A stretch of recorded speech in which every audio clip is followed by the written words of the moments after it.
One of my roommates in boarding school had this tradition where he would get dressed up really nice and then go out for a fancy dinner or lunch, but by himself.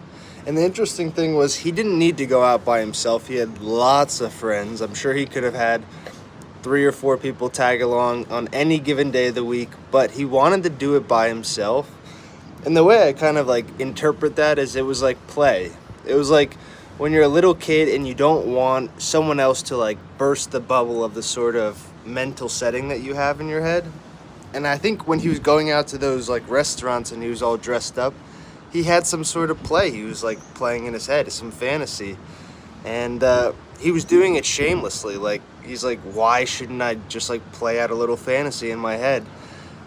And as I've gotten older, I've tried to kind of steal that tradition from him. And I gotta say, it's incredibly rewarding. You don't have to come up with some like elaborate fantasy, but like just